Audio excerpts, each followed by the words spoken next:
How you doing, YouTube? Massive beer reviews. Back to another review. A little bit of Crowler time in the form of Lost Tavern Brewing's Slip and Slide and Fireflies. This is their, I believe it's a Lactose hazy IPA with Passionfruit. There we go. Lost Tavern, I believe I've reviewed something from these guys before. If not, hey, it's the first time, but I'm pretty sure I have. Not too far away from me. I went down to do a interview for my podcast of a brewery kind of semi-close to these guys and left there and figured I'd pop over here, see what they got.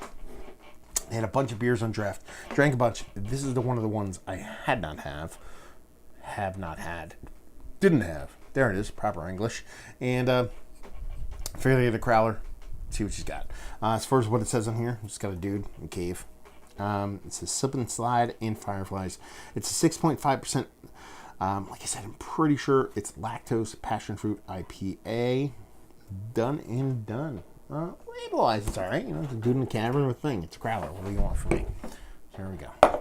Give her a pour. The place is very old school brew pubby, but in a new form kind of fashion. You get food there, stuff like that. Now, full disclosure, I went there, had a couple of beers, said, you know what, I'm going to get a Crowler to go. So give me this. I got it, I paid, I left. I was like, you know what? So let me look at the receipt. Just a skosh more in my brain than I thought it would be. And they charged you for the Crowler, $1.50. I've never seen that before. I've been getting Crowlers from breweries for years now. And it's the first brewery I saw actually actively charge you for a Crowler. That's kind of poopy. Most breweries kind of work it into their kind of beer price and, kind of eat the cost within the beer price and don't charge you for a Crowler. Now, first thing you want to think of or say or whatever you want to call it, and be like, well, that's probably a positive. So you don't actually pay for the Crowler that you don't get and you just pay for it when you get it. But the beers were definitely priced at a markup of having Crowlers included. They're a little bit more expensive, so to actually pay a little bit more expensive for the beer on top of paying for the Crowler. Kind of poopy. But we're talking about the beer, not the Crowler. So what was there was about a pinky finger, just off White Head, but what you're left with is butternut squash soup. So they got the haze game unlocked. She looks like that big, kind of juicy, hazy, lactose-laden IPA. Hopeful goodness. See if we can get a nose. Wow, that passion fruit comes through like bonkers level. To the point where I'm actually getting like a melted plastic kind of thing off it. It's just this big fruit component that's slightly fermented, but it comes off like almost like a latex painty kind of melted plastic band-aidy kind of phenolic off it. It's actually not negative. I shouldn't even say it like that because it's not like a thing like, oh my god, I can't even drink that. It's just that passion fruit is so big and it's been processed in a way that just gives you that kind of nose to it. It's almost, there's a soft hop, not even a soft hop, a relatively big hop, greenness around the edges, but it's almost super hard to even pick at because of how big that passion fruit is coming off. Yeah, that's all I get. Let's dive in. Cheers.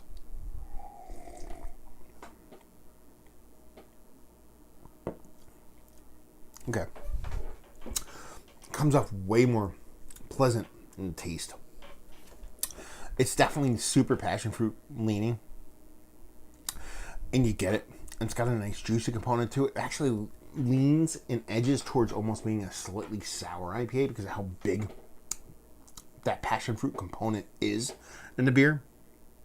But it's not sour. It just gives you that kind of tart fruitiness, that real tart fruitiness. So you kind of get those kind of legit real fruit vibes from it. It's not like a synthetic kind of tincture, kind of adjunct, kind of, what do they call it? Extracty vibe. Comes off super legit. There's a green bittering component. It gives you a little bit of hop burniness. Now, I don't know if that's actually from passion fruit itself. I know you can get that a little bit and from passion fruit too. So it's almost like a burny green thing marrying with a little bit of that kind of fruit acidity. Why acid? and then acid is, I'm going to butcher that whole thing. I don't know why. Sometimes you get in there, the words don't come out right. Anyway, it's giving you that kind of acid component, while at the same time giving you hops, and they're so close, they're so married together that it just ends up being, is it one or the other? But you're getting that acid component with the hops, so it's kind of like close. It's like bridging the gap between the two. So you're like, oh, that's kind of like hop burn, but no, it's probably more of an acid component coming from that passion fruit. So super fruit forward.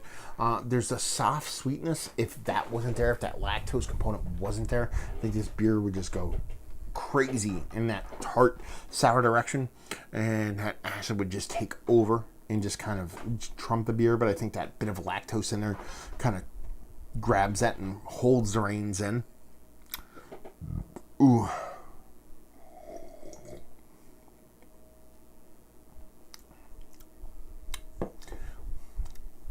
That, that fruity hoppiness is there, but it's kind of hard to kind of like lean on it because you think it's coming more from the passion fruit and the hops, but you're getting a little bit from the hops.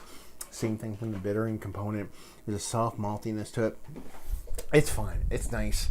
It's tasty. It's just too adjunct forward for me.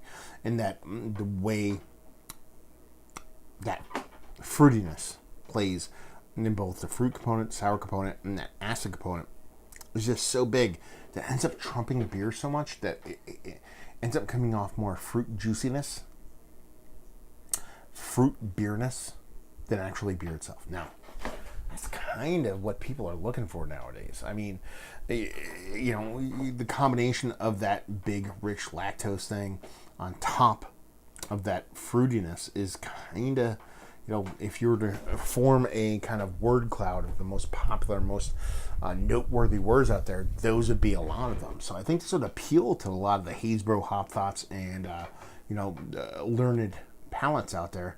But it's just a little bit too one-sided for me. It's a little bit too disconnected from beer to get super excited about it. That being said, it's a fun experience. It's not too shabby.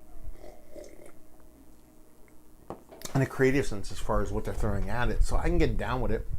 It just gets a little bit too outside of the beer world. It's more Jamba Juice than beer. But I like Jamba Juice. So there you go. Yeah. So in a very long-winded way, I said it's more fruit juice than beer. There's a beer vibe to it, so it's still beer. But I wish it was just a little bit more beer-leaning than fruit juice-leaning. Anyway, so there you go. Let's talk about it. It's one of the better lactose IPAs I've had. Lactose-fruited IPAs I've had as of late. It's on the outside looking in, but it's a fun attempt. It's a nice swing at a beer that a lot of people try to accomplish nowadays. So it is what it is. Value availability. Like I said, I actually don't even remember what I paid for the Crowler. I want to say like $12 to $14. But then you tack on that $1.50, that'll get you. It's not so much that it's even the $1.50. It's just the idea of them charging you for the Crowler and not mentioning it. Because I have a ton of, I house like 4 or 5 growlers in my car at all times. But I, went and I was like, you know what? Let me get a Crowler to go. If they said, oh, it's $1.50 for the can, I'll be like, oh, okay. Let me run out and get one of those growlers out of my car. Because why would I spend an extra $1.50? It sounds petty to even complain about the $1.50, but it's principle. It's principle. So that's kind of poopy. Brewery only. I know they do canned stuff outside of Crowlers and all that stuff. So, and leave you with, if you like what we like this. If you like the fruit juice, Haysbro, lactose thing, you're getting bitterness here. You're getting acidity here. Still can't say it right. You're still getting the acid component. But it's not super big. So if you're really all about beers that just kind of get really close to juice, you're going to get it here because it actually is juice with some beer added. It's more of a mimosa style beer than anything else. Is it a bad thing? No, but you're just kind of flirting the edges of beer. So if you like those kind of bits and pieces when it comes to beer, then you'll definitely love this fucker. So there you go. Another review in the books. Hopefully you guys enjoyed it. Down there if you want to talk about it. Massive Beers if you want to check me out doing the social media stuff. Beer Massive if you want to check me out doing the whole podcasting stuff. And hopefully you guys enjoyed our review. Hopefully enjoying a nice little mimosa right now. And we'll see you next time. Cheers.